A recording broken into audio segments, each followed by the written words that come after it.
ப்ராஸ்பரிட்டியை குறிக்குது. சென்டரில் இருக்கிறது சமாதானத்தை குறிக்குது.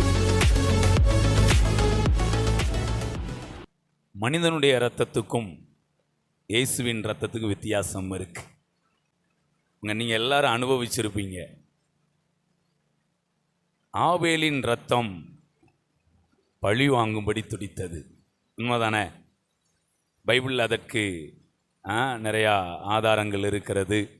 நீங்கள் வெளிப்படுத்தின விசேஷத்தில் பார்த்தீங்க அப்படின்னா ஒரே ஒரு வசனம் வாசிக்கிறேன், நல்லா கவனிங்க. 6ஆம் அதிகாரத்தில், அதில் 6ஆம் அதிகாரம் 9ஆம் வசனத்திலேருந்து கவனிங்க. அவர் 5ஆம் முத்திரையை உடைத்த போது தேவ வசனத்தின் நிமித்தமும் தாங்கள் கொடுத்த சாட்சியின் நிமித்தமும் கொல்லப்பட்டவர்களுடைய ஆத்துமாக்களை பலிபீடத்தின் கீழே கண்டேன். எந்த ஆத்துமா அதெல்லாம்? கொல்லப்பட்ட ஆத்துமா. என்ன ஆத்துமாவா? கொல்லப்பட்ட ஆத்துமாவை பலிபீடத்தின் மேல் கண்டாராம். இப்போ கவனிங்க, அந்த கொல்லப்பட்ட ஆத்துமாக்கள் 10வது வசனம், அவர்கள் பரிசுத்தமும் சத்தியமும் உள்ள ஆண்டவரே தேவரீர் பூமியின் மேல் குடியிருக்கிறவர்களிடத்தில் எங்கள் இரத்தத்தை குறித்து எதுவரைக்கும் நியாயத்தீர்ப்பு செய்யாமலும் பழி வாங்காமலும் இருப்பீர் என்று மகா சத்தமிட்டு கூப்பிட்டார்கள். அப்போ மனுஷனுடைய இரத்தம், அந்த கொல்லப்பட்ட ஆத்துமாக்களுடைய அந்த இரத்தம் என்ன சத்தம் விடுதுன்னா, எது வரைக்கும் பழி வாங்காம இருப்பீர் அப்படின்னு என்ன பண்ணுது.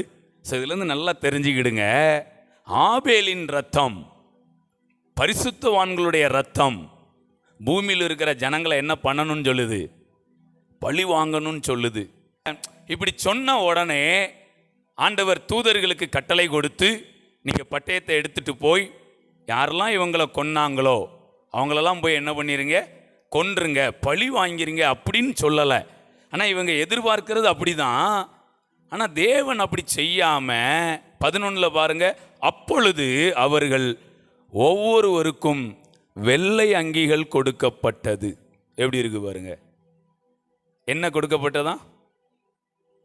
இப்போ நீங்கள் இந்த எல்லாரும் தேசிய கொடி வச்சுருக்கிறீங்க. இதில் பார்த்தீங்கன்னா மேலே ஆரஞ்சு, கீழே பச்சை, நடுவில் என்ன இருக்குது? Praise god. மேலே உள்ளது அவங்களுடைய இரத்தத்தினுடைய தியாகத்தை குறிக்குது, கீழே உள்ளது செழிப்பை குறிக்குது, ப்ராஸ்பரிட்டியை குறிக்குது, சென்டரில் இருக்கிறது சமாதானத்தை குறிக்குது. Praise God.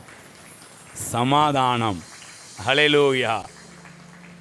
ஸோ இயேசுவின் தியாகம் நமக்கு சமாதானத்தை கொடுத்துருக்கு. அங்கே அழகாக சொல்லுது பாருங்களேன். அவங்க ஒவ்வொருத்தருக்கும் வெள்ளை அங்கியை போடுங்கன்னு என்ன பண்ணுறாரு? Price God. ஸோ இந்த வெள்ளை அங்கி அப்படிங்கிறத நான் ஒரு அடையாளமாக எடுக்கிறேன், சமாதானம். நான் இப்போ எதை பேசிகிட்டு இருக்கேன்னா தேவனுடைய அன்பை பேசிகிட்டு இருக்கிறேன். ஹல்லேலூயா.